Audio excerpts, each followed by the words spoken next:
A while ago, someone left a comment on one of my videos asking, should I buy a Chinese Baldwin? Now, I could have answered this question in the comments, but I figured it would be a little too complicated and confusing. So I figured that I would make a whole video dedicated to the topic.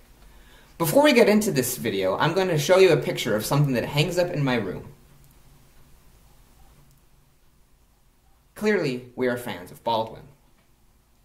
Baldwin began by selling Steinways, and after a while they became so successful at selling pianos that they decided to build their own.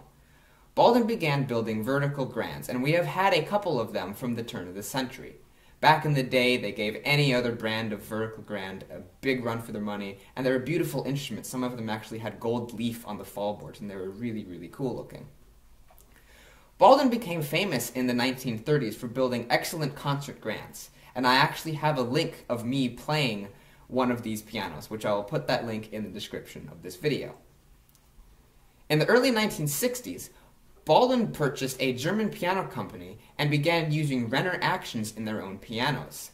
Renner actions are very, very good actions, and this was a big game changer for Baldwin because their pianos began getting better. Baldwin began producing a 9-footer called the SD6, which used a Renner action in it. Now, I have a video of me playing one of these, but it's not posted to my YouTube channel just yet. So when it is, I will put a link to that as well in the description. The period of Baldwin's is from 1975 to the late 80s. And my piano that I'm sitting at right here is a Baldwin SF10, the 7-foot model from 1977. The SF10s and the SD10s were Baldwin's 7-foot and 9-foot models respectively, and they are the best pianos that Baldwin has ever made. At this time, from 1975 to the late 80s, Baldwin once again was giving Steinway some serious competition. Now, the reason for this was, at the time, the New York Steinways had decided to go to a Teflon action. And they did this for the best of reasons. They were trying to make their pianos play better and just be better overall. However, Teflon isn't the best thing to use in actions because it begins clicking. And in fact, during the 80s, my parents actually went into a Steinway store to purchase a piano, and they heard clicking noises, so they didn't end up buying a Steinway. Baldwin later began investing in stuff outside of the music industry, which didn't go very well for them, and they began suffering. Later, Gibson purchased Baldwin in about 2000 and began to move all the piano building to China.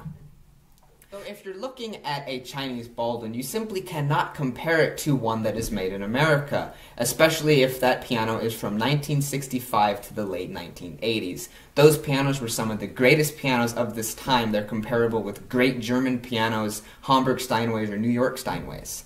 In fact, Baldwins from this time period remind me a bit of Shigeru Kawai's because they're extremely consistent.